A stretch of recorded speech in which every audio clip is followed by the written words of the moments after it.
안녕하세요. 한재훈입니다. 논어 6번째 편 옹야 제6을 시작하도록 하겠습니다. 옹야 제6은 모두 28개의 장으로 이루어져 있고 앞서 했던 그 공야장 제5처럼 이제 전반부는 여러 인물들에 대한 평가 이런 것과 관련된 내용이 수록되어 있습니다. 첫 번째 장을 보시면 자왈 옹야는 가사남면이로다. 중궁이 문 자상 백자한데 자왈 가야 간이니라 이렇게 얘기를 한 장면이 나옵니다. 선생님께서 말씀하시기를 옹은 앞에서도 이제 나왔었는데 이제 중궁이라는 사람 제자입니다. 공자 제자 중궁이라는 제자인데 이 중궁은 남면을 하게 할 만하도다 이렇게 얘기를 했습니다. 이 남면이라는 것은 임금을 상징하는 이제 표현인데 임금을 상징한다는 게 뭐냐면 우리나라로 치면 이제 경복궁도 그렇고 모든 궁궐은요 궁궐뿐만 아니라 이제 모든 가옥 구조가 다 그렇긴 한데 이게 이제 경복궁의 궁궐이다 그러면 이게 남산을 향해 있습니다. 남쪽을 보고 있다고요. 여기가 이제 북쪽이고, 여기가 동쪽이고, 여기가 서쪽이고. 그래서 이 집의 주인인 임금이 앉아 계시면 이쪽을 보게 돼 있습니다. 그러니까 남쪽을 향해서 낯을 향하고 있겠죠. 그래서 남면이라고 합니다.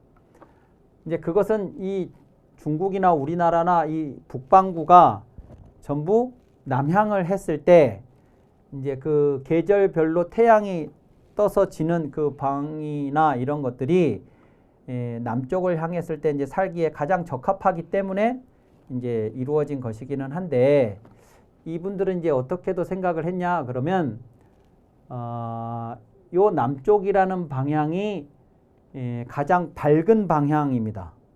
오행으로 치면 여기가 불에 해당하는 방향이고 그래서 사람이 남쪽을 향했을 때 햇볕이 가장 그 깊숙하게 햇볕이 겨울에 들어오고 그래서 이 방향이 이제 남중고도에 해당하는 그 방향이기도 하고 그래서 이 남쪽이라는 게 이 밝음이라고 하는 거하고 연결이 되는 방향이에요. 그러니까 이제 임금이 남쪽을 향하는 이유는 밝음을 지향한다 이런 의미로 해석을 했습니다. 늘 언제나 공명정대하게 이제 국가를 이끌어야 되니까. 그래서 이제 요런 집을 임금이 정사를 보는 이런 집을 명당이라고 그랬습니다. 명당, 밝은 집.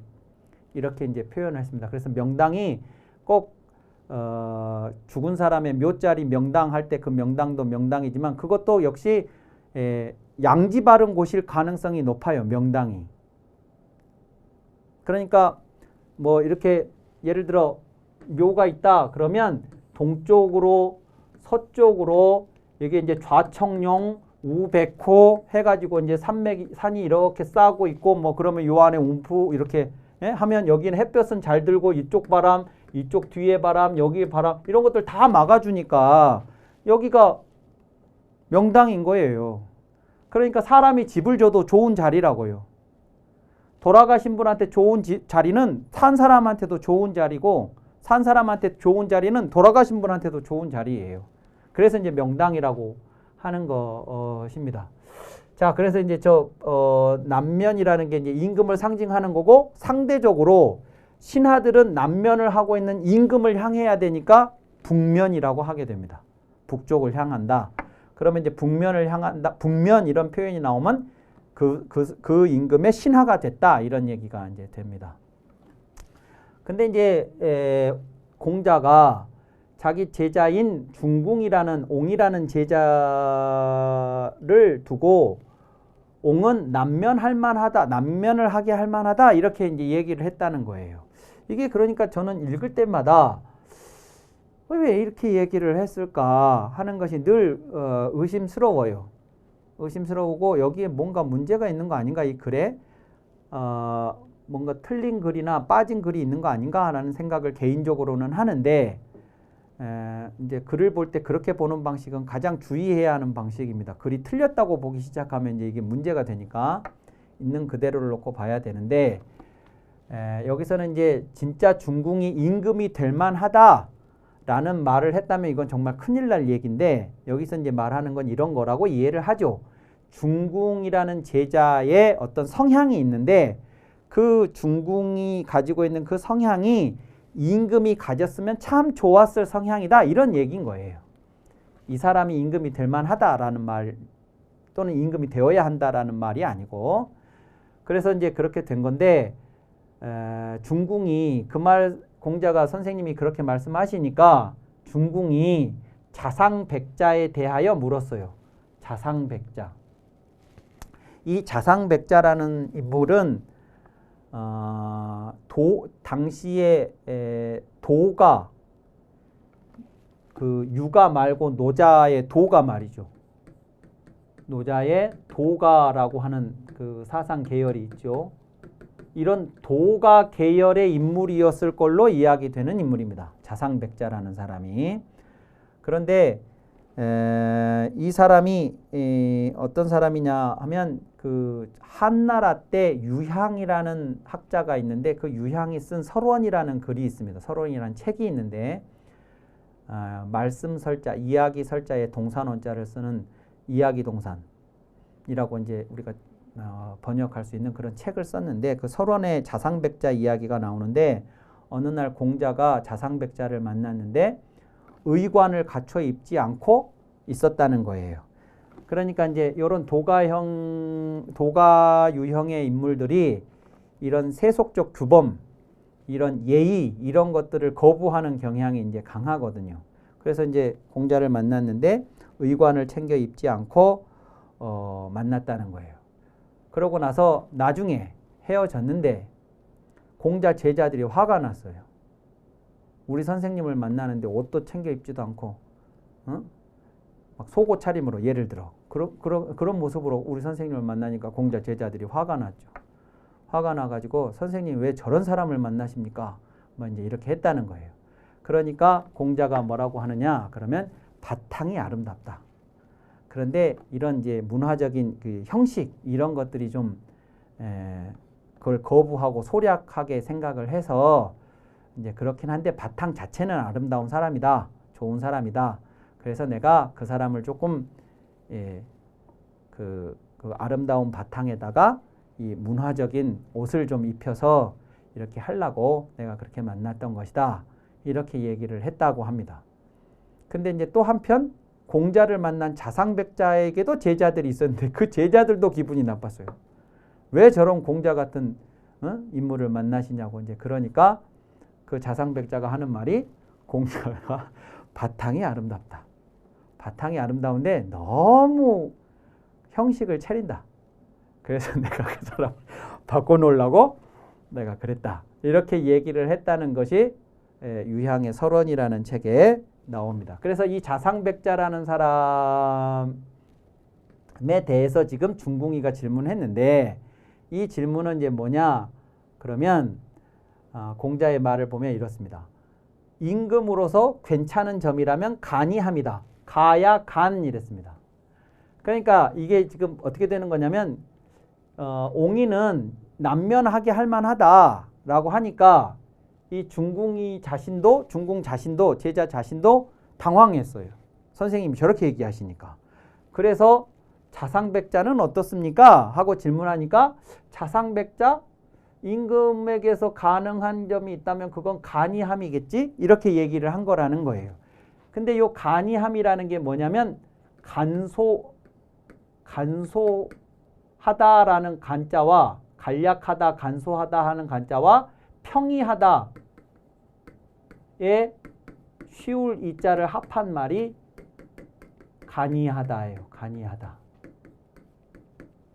간이. 요 간자를 그렇게 해석을 한 겁니다. 그러니까 너무 틀에 박힌 형식에 이렇게 집착하거나 너무 또 복잡한 방식만을 추구하거나 하는 게 아니고, 간소하고 그리고 평이한 방식으로 일을 처리하는 것이 간입니다. 임금에게서 필요한 덕목 중에 하나예요. 그러니까 임금이 너무 형식을 차리고 의전에 집착하고 막 이렇게 하면 아랫사람들이 이제 힘들어 죽습니다.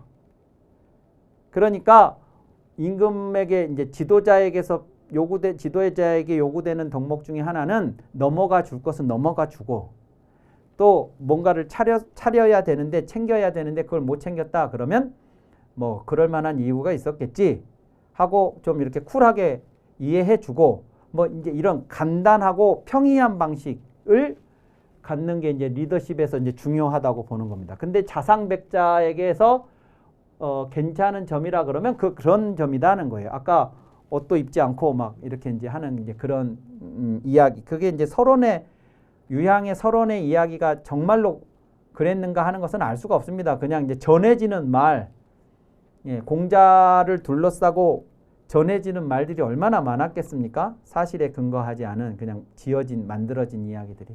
이제 그런 이야기일 수 있는데 그렇다고 해서 그것이 터무니없이 만들어지는 건 아니고 뭔가 근거를 가지고 만들어진 거니까 거기에 등장하는 자상백자가 그런 사람이라고 보면 이제 그런 이야기 속의 자상백자를 가지고 이걸 보면 왜 간이라고 했는지가 이해가 된다는 것이죠. 자, 그러자 중궁이 이렇게 얘기했습니다. 중궁이왈 거경이 행간하야 이임 기민이면 불역가호이까 거간이 행간이면 문에 태간호이까 이랬습니다. 거경이 행간하고 거간이 행간이라는 말을 했습니다. 그러니까 행간은 똑같아요. 간이함을 행하다. 그러니까 행동으로 보여지는 모습은 간이함이에요. 그런데 이 앞에 거경과 거간이 이제 달라요. 이때 이제 거자는 요 거라는 것은 거경이든 거간이든 내가 사는 곳입니다. 내가 사는 곳이고 요 행은 가는 거예요. 가는 거니까 가는 데는 오늘 어디를 갔다 그러면 내일 그곳을 갈 수도 있지만 내일 안 갈 수도 있습니다.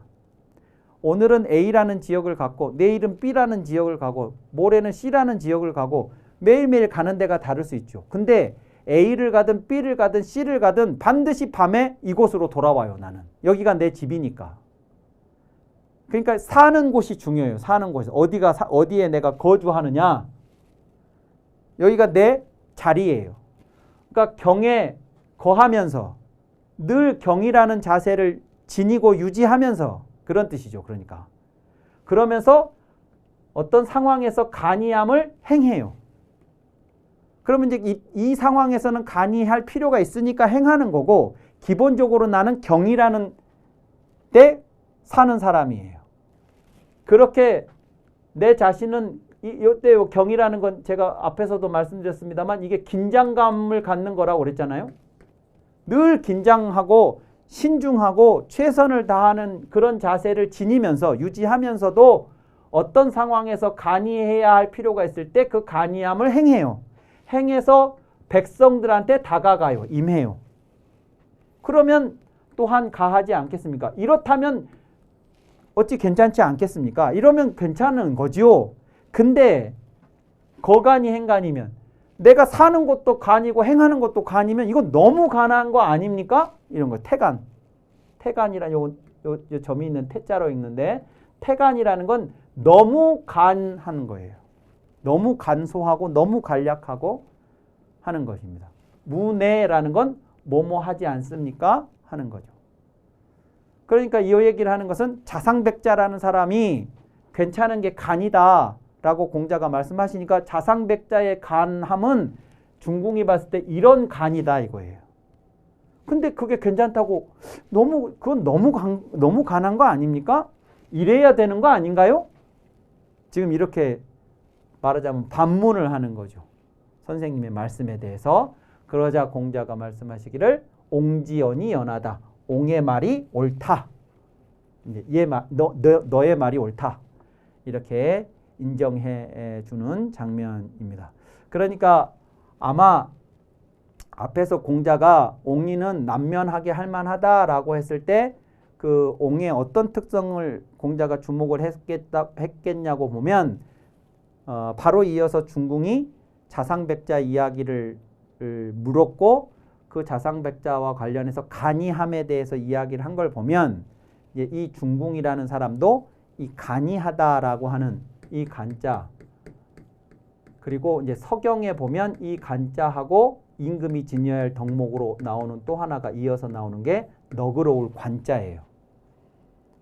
그러니까 이 간과 관 이게 이제 백성들에게 신하들에게 다가가는 임금의 덕목으로서 중요한 거거든요. 아주 하나하나를 꼬치꼬치 막 이렇게 하는 것은 임금의 도량이 아니고 이제 그건 이제 실무자들이 하는 거고 임금은 간이하고 관용, 너그러움 이런 것이 이제 필요한데 아마 중궁에게 이런 면모가 있어서 공자가 그 얘기를 했을 거고 이제 그 맥락 안에서 중궁이는 자상백자가 이제 요 간이라고 하는 측면에서 이제 이름이 나 있었기 때문에 그 사람은 어떠냐고 했고 그냥 공자는 아무 생각 없이 이 사람 괜찮은 점은 요 점이지라고 했는데 이제 공자는 쉽게 얘기했는데 중궁은 정색을 하고 지금 얘기를 하는 거죠. 거경행간하고 거간행간이 이렇게 차이가 났는데 자상백자는 거간행간 아니냐고 너무 간한 거 아니냐고 그러니까 그래 맞아 네 말이 맞아 이렇게 얘기를 해주는 장면입니다. 자 2장을 보시겠습니다. 애공이 문 제자 숙위 호학인이 있고 공자 대왈 유 안회자 호학하여 불천노하며 불이과하더니 불행 단명사이라 금야즉 무하니 미문 호학자야케이다 이렇게 하는 장면입니다. 애공이라고 이제 공자 당시 노나라 임금이 있었습니다. 이 임금이 앞에서도 이제 한번 나왔는데 공자를 만났을 때 질문을 했습니다. 제자 숙위 호학 제자 당신 제자들 가운데 누가 요 숙자는 누구 숙입니다. 누가 호학합니까? 호학을 지난번에도 한번 말씀드렸는데 배움을 좋아하다 하는 거. 배움을 좋아한다는 것은 공자가 누구에게도 지고 싶지 않았던 것이었다고 제가 말씀을 드린 적이 있었는데요. 그 호학이라고 하는 것과 관련해서 당신 제자들 중에 누가 호학을 합니까? 하고 임금이 질문을 했습니다. 그러자 공자가 이렇게 대답을 했어요. 공자 대화. 여기 이런 경우에 임금이 질문을 하면요. 이렇게 이제 임금이라든가 아주 높은 관직에 있는 사람들이 질문을 하면 자왈 이렇게 하지 않고 공자 대왈 이렇게 공자라고 써줍니다. 이것은 이제 하나의 그 법칙이에요. 임금에 대한 존경을 담아서 이 사람을 그냥 선생님이라고 하지 않고 성씨를 밝혀서 이렇게 해주는 것입니다. 공자가 이렇게 선생님께서 대답을 하셨다는 거예요. 유 안회자 호학하여 안회라는 아이가 안회라는 자가 있어서 호학하여 이렇게 이제 되는 건데요. 예전에 그러니까 안회라는 애가 있었습니다. 이런 거예요. 지금은 이제 없어요. 이제 뒤에 나오지만 안회라는 아이가 배움을 좋아하여 호학해서 그랬어요. 그러면 이 호학해서라는 것이 배우기를 좋아한다는 것이 지식과 정보를 쌓기를 좋아한다가 아니에요. 이 6편 2장 이 글에서 우리가 첫 번째 주목해야 되는 것은 배움을 좋아한다가 책 읽기를 좋아한다거나 지식과 정보를 습득하는 걸 좋아한다 이런 의미가 아니라는 것을 우선 이해하셔야 됩니다. 뭐 도서관에 불 켜지기 전에 아침 일찍 가가지고 문 열자마자 들어가서 늦게 문 닫을 때까지 책을 보고 공부를 하고 그러다가 나오고 막 매일매일을 그렇게 살아가는 사람을 공자가 배움을 좋아한다고 말하는 게 아니에요. 안회라는 애가 배움을 좋아했는데 어떻게 했냐 그러면 불천노하며 불이과했다 이렇게 얘기를 한 겁니다. 불천노, 노여움을 옮기지 아니하며 허물을 2번 저지르지 아니하더니 그랬죠. 노여움을 옮기지 않고 허물을 반복하지 않았는데 이랬습니다. 요게 배움을 좋아해서 일어난 일이에요. 요게 배움을 좋아한 결과예요. 저게 지식과 정보를 쌓는 거하고는 별 상관이 없는 겁니다. 왜 우리가 배움을 좋아해야 되냐? 그러면 이런 거 하려고 배움을 좋아해야 한다고 말할 수도 있어요. 여기에 근거하면. 그래서 노여움을 옮기지 않는다라는 말이 이제 첫 번째가 나왔는데 이건 무슨 얘기냐? 그러면 노여움이라고 하는 건 이제 우리 인간의 여러 감정들, 희노애락 혹은 희노애구애오욕 하는 이제 여러 감정들이 있는데 그 감정들 중에서도 노여움이라는 분노라는 이 감정은요, 성질이 화와 같아요. 불. 그래서 노여움을 다른 말로 화라고 그러는지도 모르겠어요. 이게 불과 같은데 성질이 어떠냐 그러면 순식간에 불이 나면 순식간에 주변에 있는 것들을 다 태워버려요. 다 태우고 그리고 주변에 인화 물질이 있으면 어디 옮겨 붙을 것만 있으면 그냥 전부 옮겨 붙습니다. 그래가지고 다 태워요. 그것이 불의 성질이에요. 노여움이라고 하는 감정이 우리 인간을 그렇게 해요. 그냥 나 자신을 그냥 홀라당 태워버려요. 순식간에. 나도 모르게. 그래서 화가 많은 사람들은요, 간혹 이렇게도 얘기해요. 내가 화가 나면 눈에 뵈는 게 없다. 그러니까 내가 화났을 때는 건드리지 마라. 나를 만약에 건드리면 너한테 옮겨 붙는다. 내가 무슨 짓을 할지 모른다. 막 이렇게 얘기를 합니다. 근데 왜 그렇게 얘기하는지 저는 이해가 잘 안 돼요. 그게 그 사람들한테 선의로 지금 얘기를 하는 건지, 그러니까 뭐 그 사람들을 위해서 지금 하는 얘기인 건지, 뭐 어쩌자는 건지. 그러니까 지가 그런 줄 알았으면 지가 조심해야지 왜 그 사람 보고 조심하라고 그러냐고요. 지가 조심해야지. 근데 그렇게 얘기를 합니다. 그래서 예를 들어 이 노여움이라는 게 갑이라고 하는 사람하고 혹은 상황하고 을이라는 사람 혹은 상황에 있을 때 이 갑이라는 상황에 대해서 내가 노여웠어요. 왜 노여웠냐? 노여워할 만한 상황이라서. 그래서 나는 노여워했습니다. 지난번에 허물 나왔을 때도 제가 말씀드렸지만 공자는 사람이 허물이 없어야 한다고 절대로 말하지 않아요. 이따가도 이제 나오지만 그렇듯이 우리가 화를 내지 않아야 된다고 말하지 않아요. 화를 내지 않는다면 그게 죽은 사람이지 산 사람이겠습니까? 화를 어떻게 안 낼 수가 있습니까? 화를 내요. 이 갑이 화를 낼 만한 사람 혹은 상황이라서 화를 냈어요, 내가. 이게 문제는 아니에요. 근데 내가 화를 냈는데 옆에 을이 있었다고. 근데 내가 갑한테 화가 났다고 해서 그냥 옆에 을이 있었다는 이유로 여기한테도 화를 그냥 막 내버리는 거예요. 얘는 이유 없이 막 당했어요. 괜히 옆에 있었다는 이유로. 이게 옮길 천자입니다. 아무 이유 없이 을한테로 옮겨갔어요. 왜냐? 왜 그랬냐? 그러면 이 화가, 이 노여움이 이 사람을, 나를 집어삼켰거든요. 그래서 내가 내 마음대로 이 상황을 어떻게 컨트롤을 못하고 화가 하라는 대로 지금 하고 있는 장면이에요.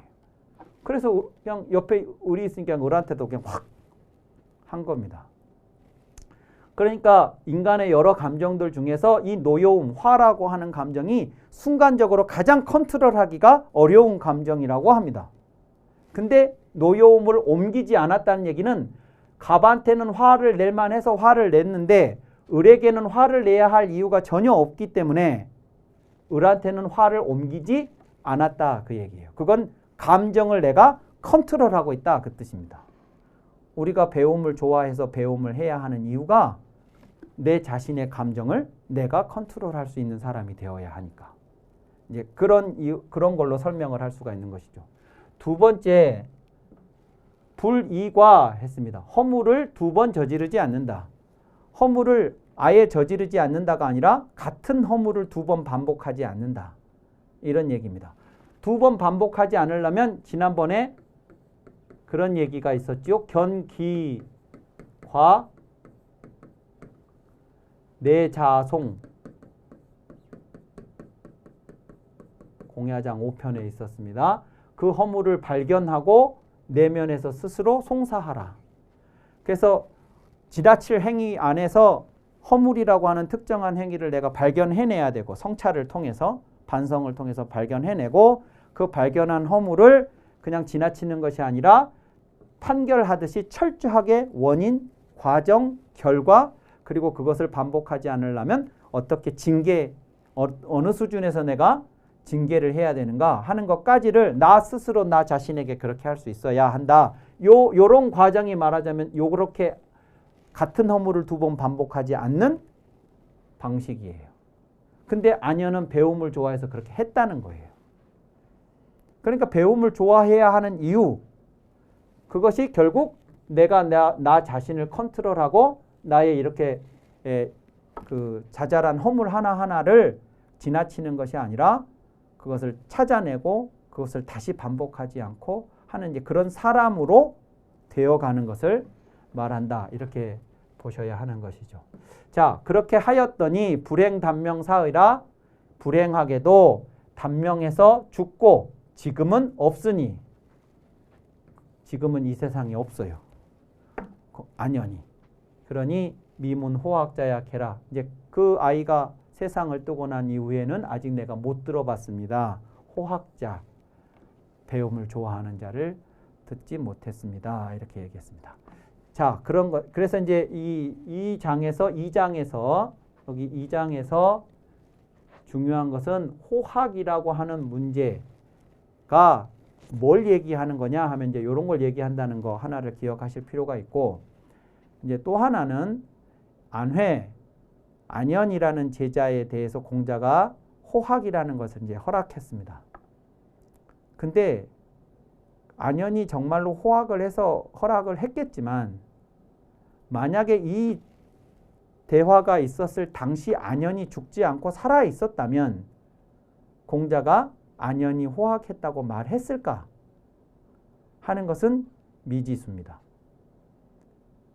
아마 안 그랬을 가능성이 높습니다. 그래서 논어에 안현에 대해서 공자가 훌륭하다고 칭찬하는 유의 여러 이야기들은 아마 대체로 안현이 세상을 뜬 이후여서 한 이야기였을 가능성이 높고, 지금 살아있는 제자들에 대해서 그런 평가를 하지 않은 것은 실제 안현만한 제자가 없어서이기도 했겠지만 또 다른 측면에서 봤을 때는 살아있기 때문에 그런 얘기들을 안 했을 가능성이 높습니다.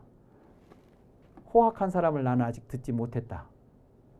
만약에 어떤 제자를 내가 꼭 집어서 그 아이가 호학합니다. 이렇게 되면 이제 그 아이 자신한테도 좋지가 않을 뿐더러 이제 나머지 그 아이 이외에 그 제자 이외에 다른 제자들한테 주는 또 부정적인 메시지도 있기 때문에 이제 그것을 이제 이야기를 하지 않는 방식으로 대응을 한 건데, 그렇다 그러면 안현이 살아 있었을 상황이라면 역시 안현도 포함해서 호학한 사람은 없다고 말하지 않았을까, 이렇게 추측이 되는 거고, 나머지 이제 그렇다면 안현에 대해서 훌륭하다고 하는 이야기들은 거의 안현이 이제 세상을 뜬 이후에 했던 이야기가 아닐까라는 추측까지 해볼 수 있겠습니다.